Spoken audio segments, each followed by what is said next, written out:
নমস্কার ভিউয়ার্স। আজকে একটা নতুন অন্য বিষয় নিয়ে আপনাদের সাথে আলোচনা করব।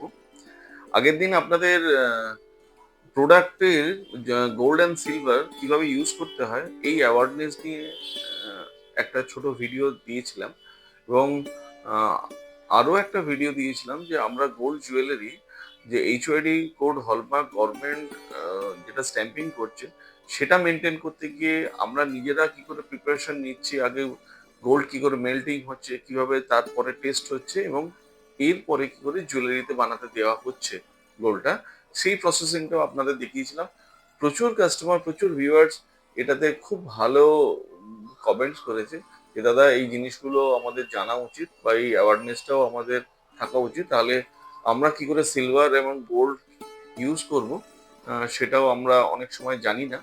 তো আমরাও একটা কাজ করব, যে চেষ্টা করব যে আহ, এরপরে যত গোল্ড অ্যান্ড সিলভার যা সেল হবে ওই অ্যাওয়ারনেস কার্ডটা একটা প্রিন্টেড কার্ডের মধ্যে দিয়ে সমস্ত কাস্টমারকে দেওয়ার চেষ্টা করব।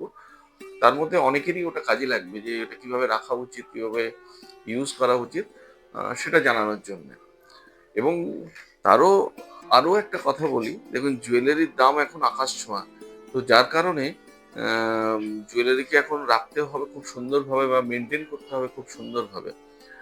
এবং যেহেতু সোনার দামই এক বছরে প্রায় ডবল হয়ে গেছে, সেহেতু সমস্ত জুয়েলার্সদের কাছে এখন লাইট ওয়েট এবং মিডিয়াম ওয়েট জুয়েলারি ডিমান্ড বেশি এসে যাচ্ছে, কেন কাস্টমারের যে বাজেট সেই বাজেটের মধ্যে অনেকটাই এক্সিড করে গেছে। যার কারণে হেভি ওয়েট প্রোডাক্ট অনেক ক্ষেত্রে স্লো মুভ করছে।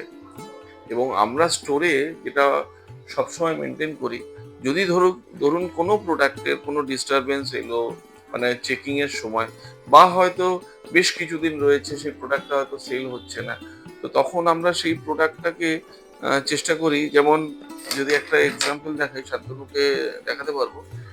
এই ধরনের যে নেকলেস গুলো দেখুন,